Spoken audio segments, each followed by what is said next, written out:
자, 그러면 시작해 볼까요? 자, 우리가 지난주에 이제 그 편미분에 대한 것들을 얘기를 했었고요. 이 편미분을 얘기하는 이유는 이제 오늘 배우게 될 내용, 바로 그라디언트 때문에 그렇습니다. 그래서 이 그라디언트 디센트 메소드라는 걸 지금부터 배울 건데요. 수학적 정의에 대해서 조금은 다시 한번 그 리마인드 해보도록 하겠습니다. 별거 없어요. 결국은 편미분을 하겠다는 얘기입니다. 자, 뭐 이번 학기 수업에서 계속 얘기 드린 대로 함수하고 이퀘이션 두 가지는, 함수하고 방정식 두 가지는 여러분들이 구별을 하라고 얘기를 하고 있고요. 함수, 펑션, 방정식, 이퀘이션 이 두 가지는 여러분들이 혼동하지 마시고 수학적 정의들이니까 명확하게 잘 쓰시면 되겠습니다. 자, 그래서 제목은 되게 거창합니다. 그러니까 그라디언트란 무엇인가? 그라디언트는 멀티 디멘전, 다차원 벡터 공간 안에서의 뭔가 미분에 대한 것들을 포함하고 있습니다. 그래서 여러분들이 편미분 그리고 토탈 딜리버티브라고 불리는 총미분의 전미분에 대해서 배우기도 했습니다만 그것과 굉장히 유사하면서 이제 벡터화하는 부분이 되겠습니다. 뭐 전에 1학년 때 사실 배웠습니다. 그러니까 고학수학 기초 들으신 분들은 이 그라디언트에 대한 것들이 나중에 수업에서 많이 나오기 때문에 제가 되게 강조를 많이 했고요. 뭐 시험 문제도 간단하게 한두 문제 정도 나왔었습니다. 그래서 오랜만에 현역 3학년들은 한번 찾아보시면 될 것 같고요. y는 fx라고 하는 함수가 있습니다. 그러면 지난번 얘기 드린 대로 얘를 y 빼기 fx는 0이라고 바꿔준다면 뭔가 얘는 방정식이 되겠고요. 여러분들이 되게 조심해서 보셔야 되는 거는 함수 y는 x의 함수로 표현되어 있는데 얘네 두 개를 한꺼번에 y 빼기 fx는 0이라고 하는 방정식 표현을 하다 보면 변수가 하나가 아니라 두 개가 들어가죠. 그래서 x하고 y가 같이 있는 gxy라고 하는 다차원 방정식 형태가 표현이 됩니다. 자, 그러면 만약에 이제 이 상태가 됐든 뭐가 됐든 이건 여러분들이 앞서서도 계속 얘기 드리고 있는 함수와 방정식에 대한 의미들이 되겠고요. 그러면 x하고 y로 이루어져 있는 벡터 공간 안에서 우리가 미분을 하려면 미분이 총미분이라고 하는 지난번 얘기 드린 대로 한번 리마인드 다시 해보겠습니다. 이 부분도.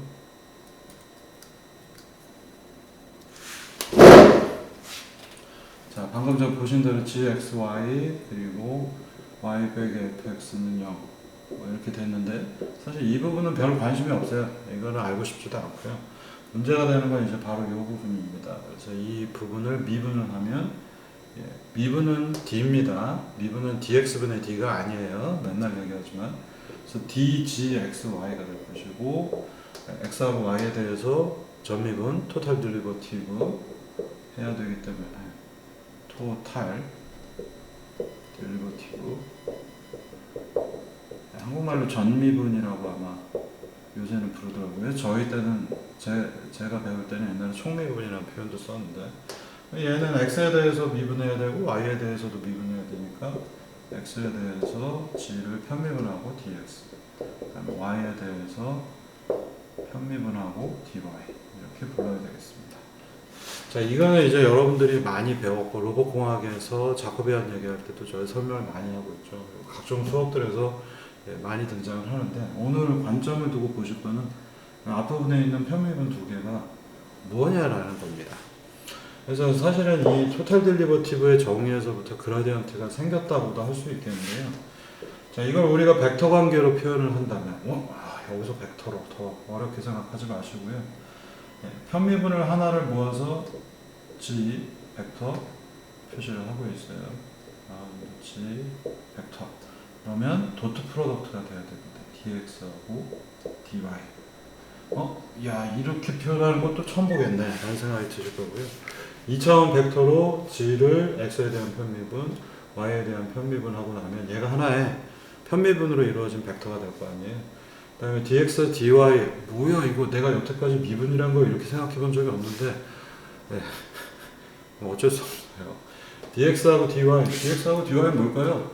우리가 공간상의 함수 g가 이렇게 흘러갔다면 요 성분을 되게 작게 잡으면 dx가 되겠고요. 요 성분을 되게 크게 잡으면 또 작게 잡으면 dy가 될 겁니다. 이 부분에 해당하는 게 뭘까요? 요 녀석은 삼각함수로 표현되니까 dx 제곱 플러스 dy의 제곱이 되겠습니다. 여러분들이 미분이라고 하는 것들을 자꾸 뭔가 이상하게 생각하지 마시고요. 얘는 호의 길이, 현의 길이 뜻해서 아마 여러분들이 고등학교 때는 이거를 조금 편이 안 나와서 dx 제곱을 앞으로 뽑아내면 1 더하기 dx dy의 각각 제곱이라 d제곱이 아니에요. 이 부분이 통째로 제곱이 되는 이런 수식으로 호의 길이라고 하는 부분들. 왜냐하면 이게 호 또는 뭐 곡선의 길이 이 부분을 뜻하기 때문에 이 길이는 이렇게 표현하는 것들을 고등학교 때 배우셨을 겁니다. 펜이 상태가 너무 안 좋아서 잠시만요.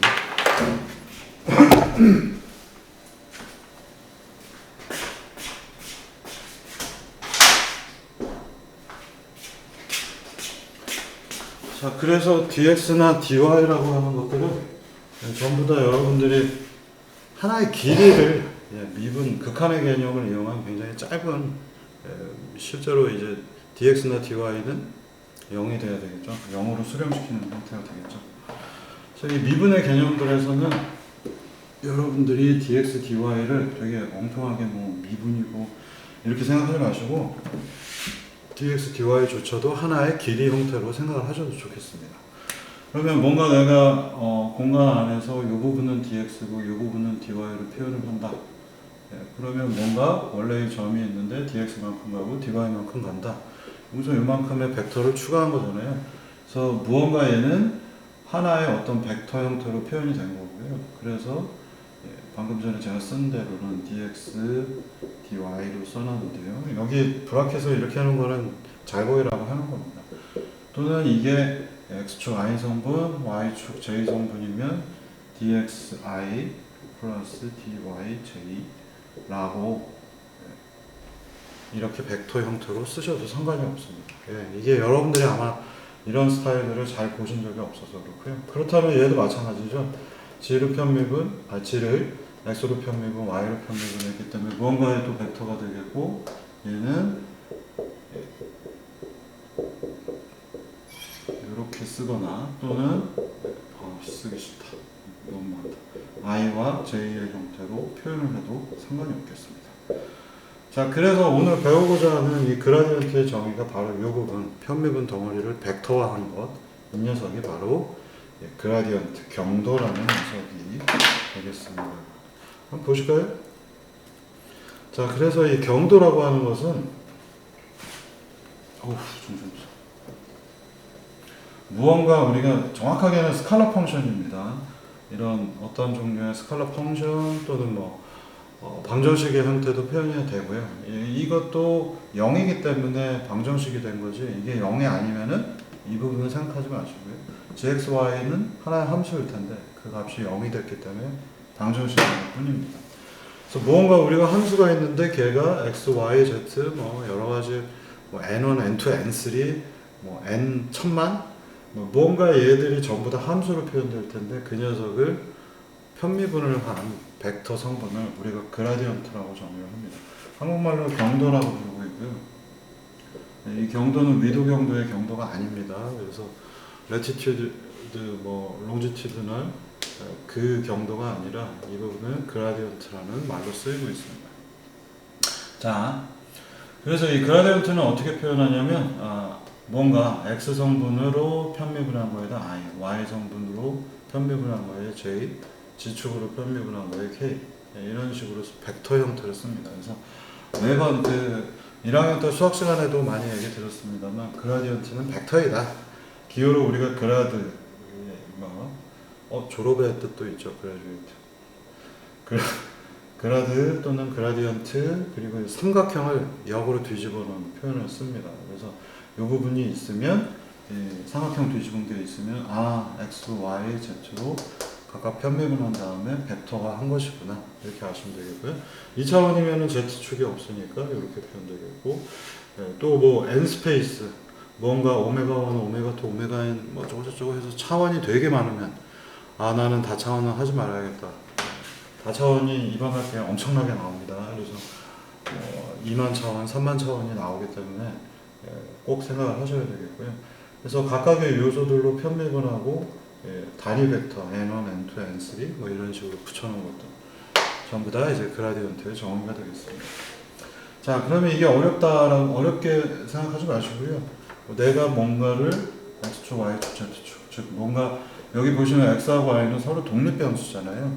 독립인 녀석들로 편미분하고 벡터화한 것이 바로 경도 그라디언트구나 라고 생각하시면 되겠습니다. 이게 뭐 그렇게 중요한데 뒤에서 뉴럴 네트워크 다루실 때도 계속 나오기 때문에 여러분들이 꼭 알아두셔야 되고 만약에 이제 나중에 뭐 졸업작품 같은 게 폐지되면 저는 졸업할 때 구두로 시험 볼 텐데 이거 모르면은 졸업 안 시킬 겁니다. 자, 그러면 여기서 조금 더 수식 갖고 장난쳐 볼게요. 이거는 그라디언트 디센트 메소드 들어가기 전에 수학적인 정의들을 여러분들이 조금 더 이해하시라고 얘기하는 거고요. y나 fx는 함수죠. 그리고 이상하게도 얘가 fx가 왼쪽으로 넘어오면 y 빼기 fx는 0이라고 하는 방정식이 하나가 만들어질 거고요. 그 다음에 이 방정식 y 빼기 fx는 0인데 이 값이 만약에 0이 아니라고 한다면 이걸 없애버린 거죠.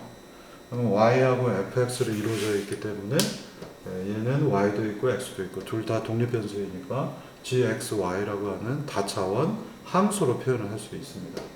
근데 여기가 0이 붙으면 이때는 이게 방정식이 되는 겁니다. 자, 그래서 gxy를 함수라고 했을 때 우리는 그라디언트 이 부분 0이 아닌 경우로 함수 형태로 되어 있을 때 그라디언트를 써보면 앞에다 그라디언트 표시 붙여주고 gxy는 x에 대한 편미분 y에 대한 편미분 j가 붙습니다. 그리고 gxy는 뭐냐면 y 빼기 fx니까 여기다 대입하면 x로 y를 편미분하면 뭐가 남나요? 없어지겠죠. y는 x하고 독립이기 때문에 y는 x로 편미분하면 0이 될 것이고요. 0 되겠고 fx를 x로 편미분하니까 프라임 표시를 붙였습니다. 그리고 앞에 있는 마이너스 내려와서 마이너스 f 프라임 x i가 되고요. 자, 이제 두 번째 y를 y로 편미분하면 뭐가 남을까요? 1이 남겠죠. 그 다음에 x가 있는 녀석을 y로 편미분하니까 이 수식은 사라져 버립니다. 그래서 뒷부분은 j만 남았습니다. 조금 더 갖고 놀아볼까요? 이렇게 여러분들이 처음 보시는 형태들로 표현이 가능할 수 있고요. 다음 토탈 딜리버티브 총미분, 전미분으로 표현해 보시면은 dg 아까 제가 설명드린 대로 x에 대한 편미분 dx, y에 대한 편미분 dy. 그래서 앞부분에 그라디언트가 붙고 dx, dy 벡터가 있습니다. 그래서 이 두 가지는 벡터끼리의 도트 프로덕트 내적이 되겠고 도트 프로덕트 내적입니다. 오랜만에 또 얘기 나와서 그래서 이걸 우리가 기호로 표현하면 이게 되게 쓰기가 어렵기 때문에 앞부분은 그라디언트이기 때문에 그라디언트 g가 있고요. 도트 프로덕트 있고 뒷부분은 벡터화해서 dx 벡터는 dx하고 dy라고 하는 벡터다 이렇게 표현할 수 있습니다. 그래서 여기는 조금 작은 x라서 여러분들이 낯설게 느껴질 것 같아서 여기 고쳐볼게요. dx 얘는 벡터를 뜻합니다.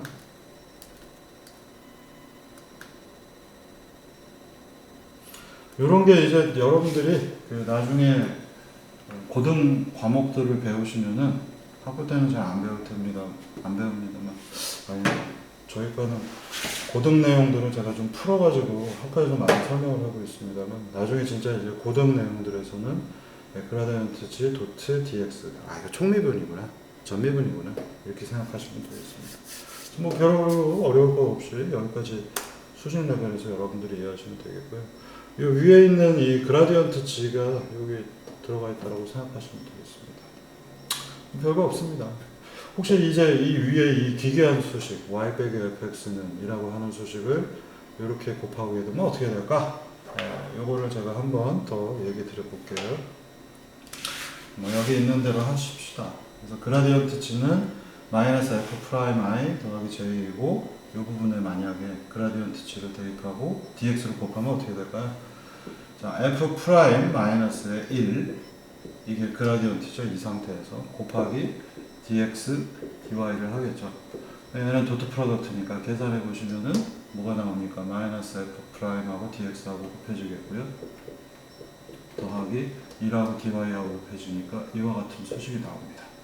만약 그라디언트 g가 0이라고 하게 되면 마이너스 f 프라임 dx 더하기 dy는 0이다. 네, 그라디언트가 현재 0인 상태야. 이때 이 소식은 뭐가 됩니까? dx분의 dy는 f 프라임하고 같더라. 이게 이제 여러분들이 고등학교 때 배우셨던 프라임은 제가 편미분이라고 얘기하는데 dx분의 dy하고 같은 경우가 1차 함수일 때, 그러니까 y는 fx 같은 형태일 때는 미분한 거 dy를 dx로 나눈 것이 f 프라임 편미분하고 같더라 라는 유일한 경우가 생깁니다. 이건 지난번에도 제가 설명을 드렸죠. 한번 바로 이 부분 얘기해서 설명을 했었습니다. 그래서 원래 y는 fx인데 미분을 하면 미분은 d니까 d 양쪽에 붙고요. dfx를 미분하면 편미분 그리고 안에 있는 x를 미분해야 되니까 dx가 등장을 했고 dx분의 dy는 편미분하고 같더라 라고 하는 유일한 사례. y는 fx인 1차인 경우가 되겠습니다. 이거 이제 수학 얘기니까 여러분들이 이제 좀 지루하겠고요. 이제 본격적인 최적화 문제 쪽으로 들어가 보도록 하겠습니다. 여기 하나 더 있네요. 하나는 더 수학적 성격이니까 여기서 짚고 넘어가 볼게요. y는 x제곱 더하기 1이 있습니다. 그러면 양쪽을 미분을 해보면 우린 잘 알고 있는 커브 y는 x제곱 더하기 1이고 얘를 미분을 했더니 dy는 여기에 이제 d가 붙어야 되겠죠. x제곱 더하기 1. 자 그러면 x제곱이 있으니까 미분을 d 해서 dx제곱은 이게 풀려나가야 되겠죠. 그리고 x를 미분하니까 dx, 다음 더하기 1, 상수를 미분하니까 d1은 없어지면서 0이 되고 이렇게 수식이 나오겠습니다. 자, 이걸 똑같이 아까 보셨던 여기 이제 써 있고요. 그라디언트를 이용을 해서 한번 표현을 해보겠습니다. gxy는 이라고 하는 다차원 함수인데 y는 x제곱 더하기 1이라는 함수가 있었고 걔를 방정식화해서 얘들이 다 넘어가면 y 빼기 x제곱 빼기 1은 0인 방정식이 되겠고 얘는 gxy가 다차원 y하고 x에 대한 함수인데 그 결과가 0이기 때문에 다차원 방정식이 됐습니다. 자 이제 이 녀석에서 편미분을 해봤더니 x에 대해서 y에 대해서 편미분하면 x에 대해서 편미분하면 마이너스 2x만 나오겠고요. y에 대해서 편미분하면 1만 나왔습니다. 그러면 그라디언트 g는 아까 총미분해서 표현한 것처럼 그라디언트 곱하기 dx라고 하는 벡터에 대해 이것도 다시 한번 바꿀게요. 벡터입니다.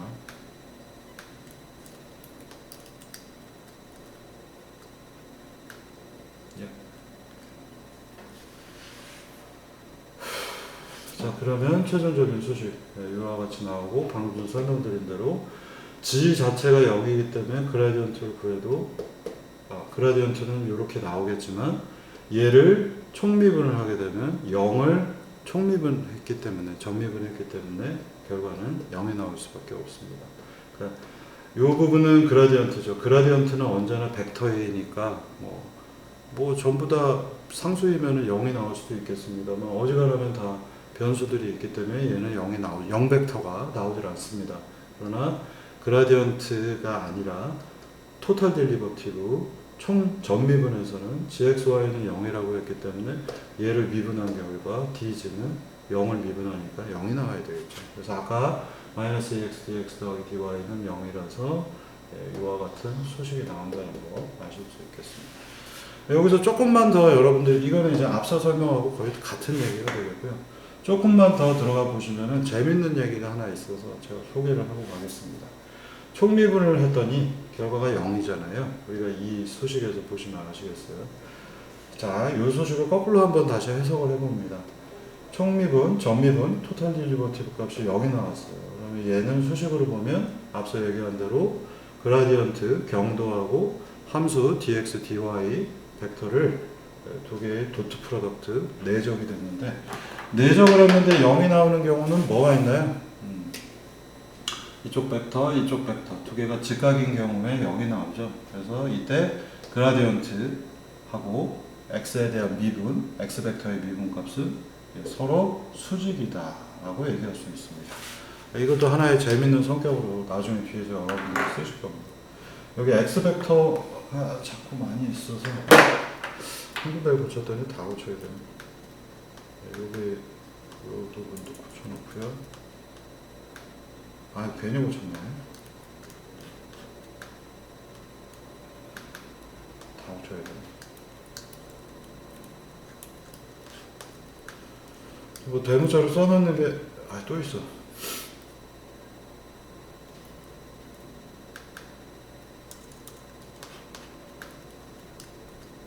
대문자로 써놓는 게 여러분들이 덜 혼동스러울 것 같습니다.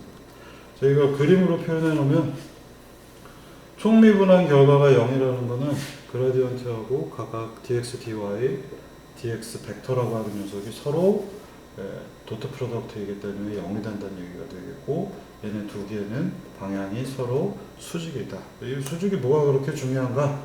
이런 부분들을 여러분들이 염두에 두셔서 그 부분을 확대해서 지금 보시면은 요 짧은 거, 요게 dx겠고 요게 dy겠죠.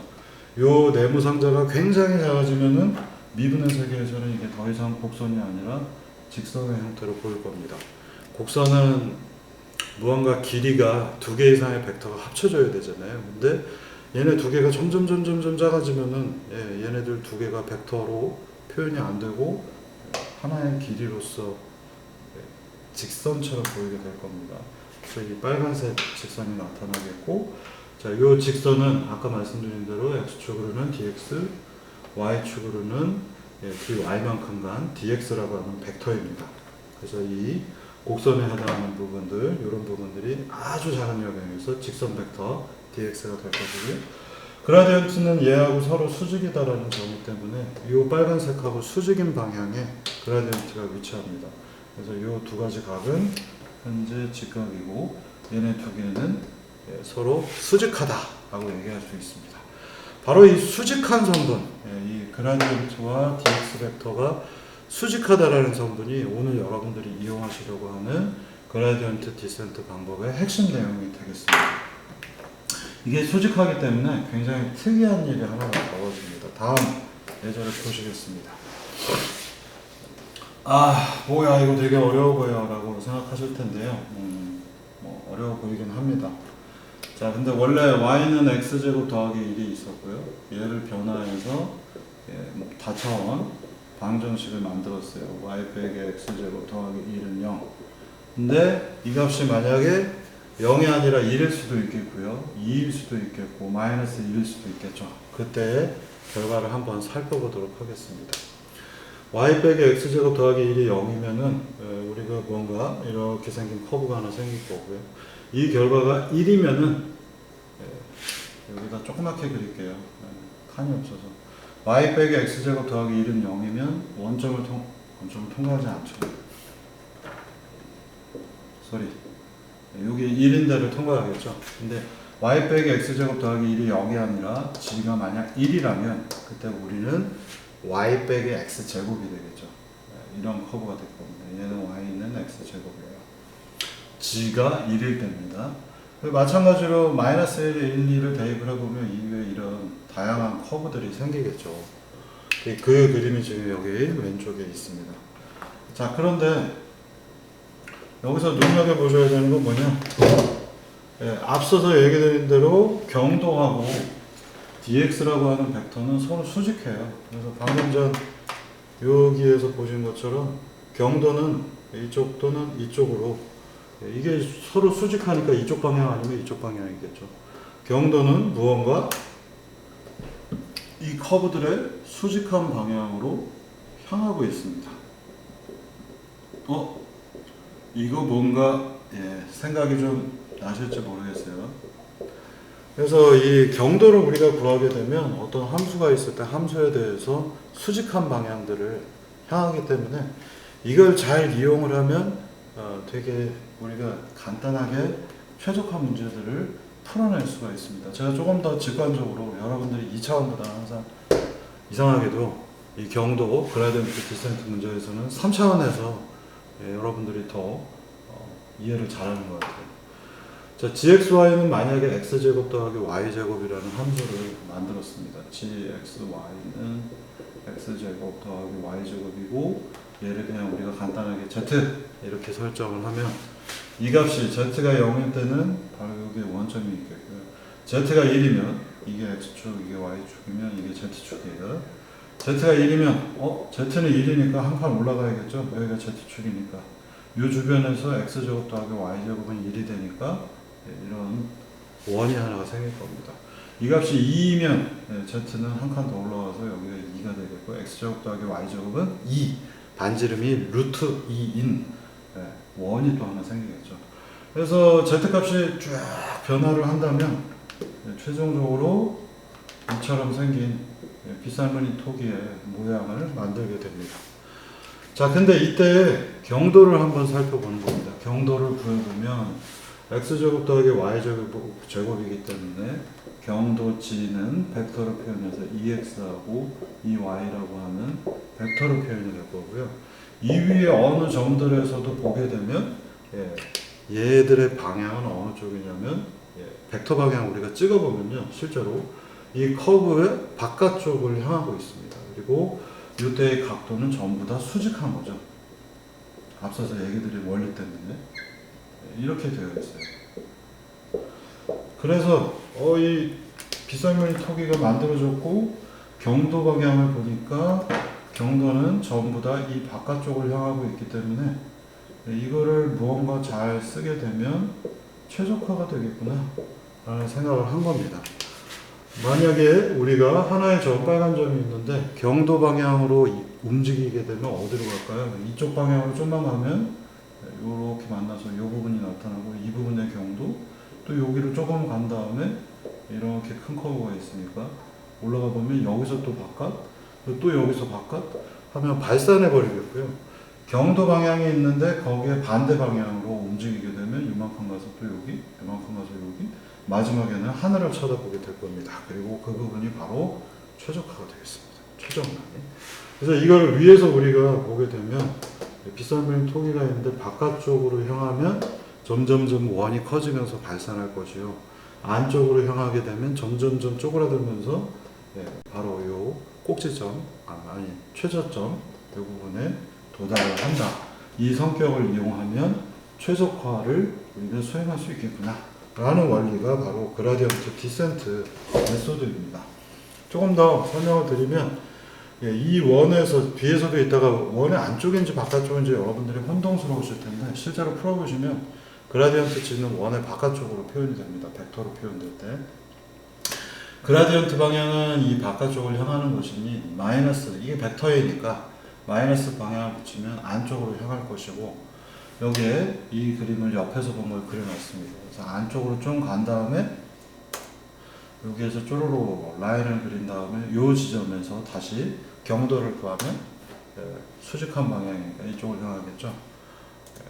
그 다음에 요만큼 간 다음에 또 쪼로로 내려와서 이 부분, 여러분들 바이섹션이나 세컨트 메소드, 뉴턴 랩스 메소드 상기하시면 되겠습니다.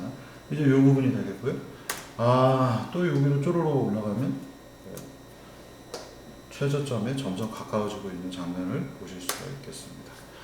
그래서 이게 되게 웃기게도 경도를 구한 다음에 경도의 반대 방향으로 이동을 하면 최저점을 구하는 방법, 이게 바로 그라디언트 디센트 방법이라 부릅니다.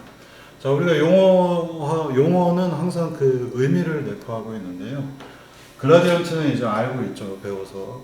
그러면 경도는 이쪽 방향인데 경도의 반대 방향으로 가야 되니까 경도 방향으로 가게 되면 위로 올라가 버리겠죠.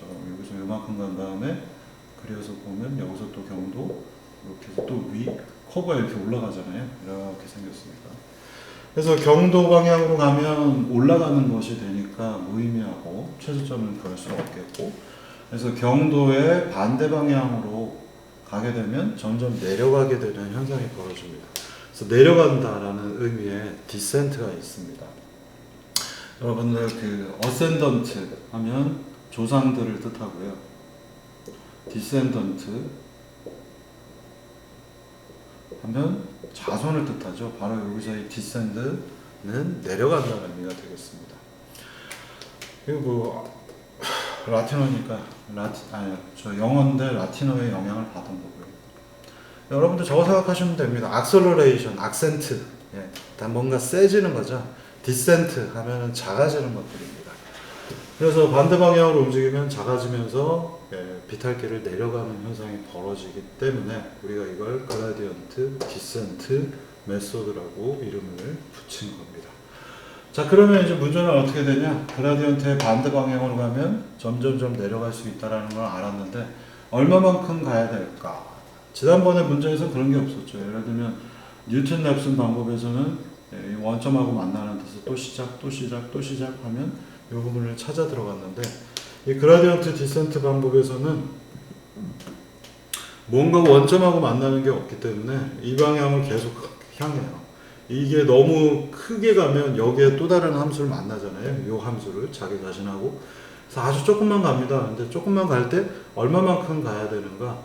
그라디언트 G는 여기서 G라는 함수가 되겠고요. 그라디언트가 벡터이기 때문에 벡터 방향에 알파배만큼만 가자. 그렇게 정의를 한 겁니다. 그래서 알파는 되게 작은 숫자가 되겠고요. 그라디언트가 방향을 가르쳐주고 있고 거기에 알파라는 스칼라 값을 곱해서 약간만 가겠다는 의도입니다. 그리고 이 알파 값은 대부분 작습니다. 왜냐하면 이 알파 값이 크게 되면 아까 얘기 드린 대로 여기에 만나게 돼요. 이건 우리가 원하는 점이 아니기 때문에 조금씩 해서 내려가고 싶은 겁니다. 그래서 알파 값은 보통 작은 걸 씁니다. 그리고 알파가 너무 크게 되면 뚫고 나가거나 뚫고 나가서 여기하고 만나서 이 부분에서 다시 그라디언트를 이쪽으로 이만큼 찾으면 왔다 갔다 예를 들면 그림으로 제가 설명을 드리면 요만한 볼록한 요 안에서 우리가 빨리 여기에 수렴하고 싶은데 알파가 너무 크면 여기 가서 만나고 또 여기 가서 만나고 점점 발산하는 형태로 갈 수밖에 없죠. 그런데 알파가 되게 작으면 이렇게 내려가서 요 부분 하다 보면 수렴을 하는 겁니다. 그래서 알파 값은 무조건 작은 값을 써야 됩니다. 보통 당연히 1보다 작은 것 대부분 당연히는 아니고 1보다 작은 값들을 쓰고 있고 0.1 많이 쓰는 알파는 뭐 예제에서 많이 다루겠습니다만 0.1만 해도 꽤 커서 0.01 또는 0.001 이런 작은 숫자들을 사용하고 있습니다. 그래서 이제 그라디언트 디센트에 대한 방법을 설명을 드렸고 뒤에서 간단한 예제들 가지고 한번 다뤄보도록 하겠습니다. 자, 그럼 이번 학기 배우는 모든 내용들이 다 일종의 프로그램 로직들로 설명이 되잖아요. 그래서 로직에 대해서 한번 설명을 드릴게요.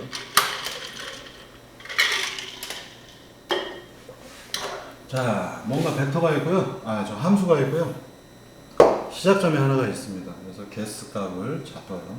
여기서 올라간 다음에 그라디언트 구하고 이때 x 값을 대입을 해주겠고요. 벡터입니다. 여기는. 그리고 마이너스 그라디언트 g를 뭔가 찾아내고요.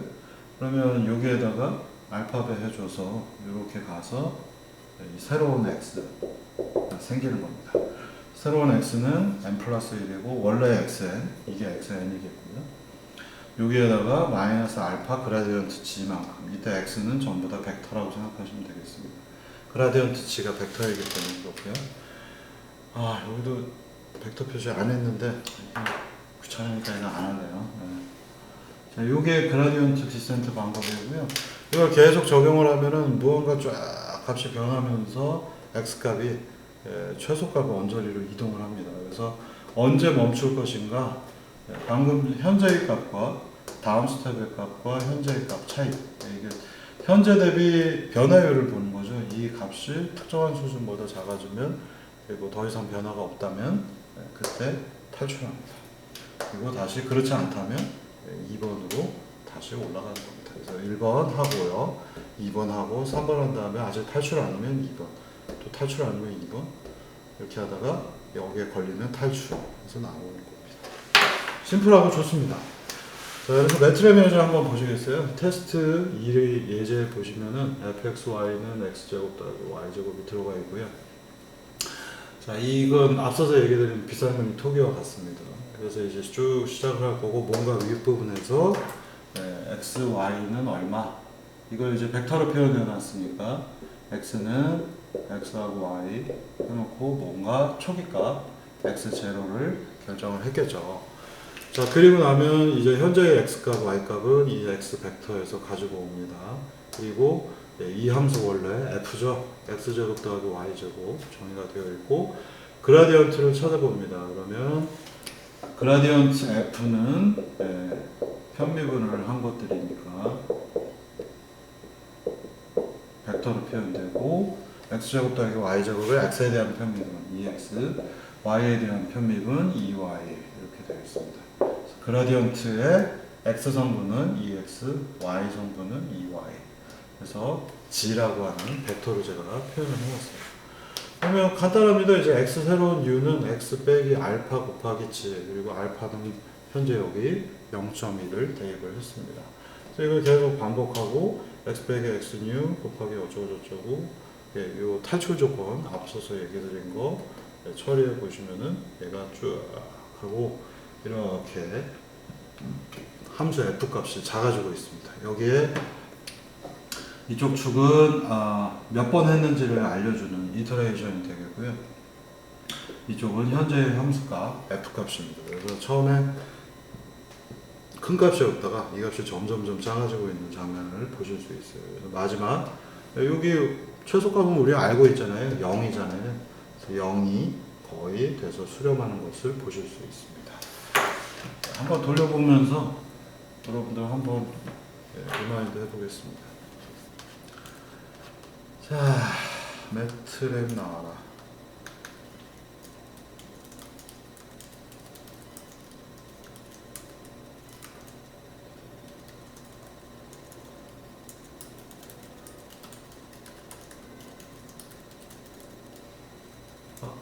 CD 4.GD에 테스트 2번입니다. 아유, 뭐 그냥 시작하자마자 끝났네. 쭉 나오고 있습니다. 에디트 테스트 2. 테스트 2를 보시면은 화면이 안 나오고 있네.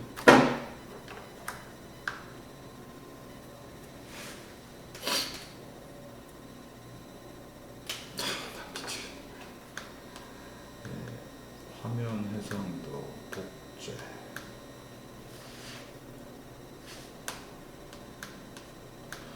여기 메쉬 그리드라는 게 있는데 그거는 그래프 그릴 때 예쁘게 밑에 x축, y축을 각각 x는 마이너스 1에서부터 1까지 0.1 단위로 쪼개라, y도 이렇게 쪼개라 해서 그리드를 만들어낸 겁니다. 자, 그래서 서퍼 함수 써가지고 예쁘게 화면에 그린 거고요. x0 초기값은 그냥 1, 1에서 시작했습니다. 그래서 함수 f는 x제곱 더하기 y제곱이기 때문에 처음의 값은 2에서 시작을 하겠죠. 왜냐하면 초기값들이 1, 1이어서 이렇게 된 겁니다. 그리고 나머지는 이제 실행을 해보시면 되겠고요. 테스트 2. 이제 처음에 그림 나왔고요. x는 현재 마이너스 1에서 1까지 메쉬 그리드 때문에 이렇게 표현되어 있고 y도 1에서 마이너스 1까지 표현되어 있어요. 그리고 x가 1일 때, y가 1일 때 이 부분에서부터 시작해서 이제 쫙 그라디언트 디센트로 찾아가는 과정이고요. 중간중간에 f의 값은 현재 2만 있고요. 다음 두 번째는 2였다가 1.28로 줄어들었습니다. f는 2였다 1.28이었다가 0.81로 줄어들었고요. 이제 계속 해보시면 마지막 단계입니다. 2였다가 1.28, 0.8, 0.52, 0.33에서 나중에 보시면은 0.00을 통과해서 0. 최소값은 f값은 0이 되더라라는 결론에 도달했습니다. 저희 그라디언트 디센트는 굉장히 간단하기 때문에 여러분들이 많은 공학적 예제에서 사용이 되고 있고요. 예를 들면 이제 음성 처리 예전에 할 때 많이 썼었던 히든 마코프 모델, 이런 HMM 같은 방법에도 아예 방법론 자체에 그라디언트 디센트 메소드가 내장이 되어 있고요. 거의 모든 유형의 뉴럴 네트워크, 신경망에도 그라디언트 디센트 메소드가 포함이 되어 있습니다. 그래서 이 그라디언트 디센트 메소드는 내가 어떤 유형의 함수가 있다면 이 함수의 그라디언트, 이게 함수 f면 그라디언트 f를 구해서 얘는 벡터 방향이니까 마이너스 알파 그라디언트 f 방향으로 현재의 초기 값에서 조금씩 점프 하면 최소값을 구하는 아주 유용한 최적화 기법이 되겠습니다. 여기서 잠깐 끊고 이어서 다시 하겠습니다.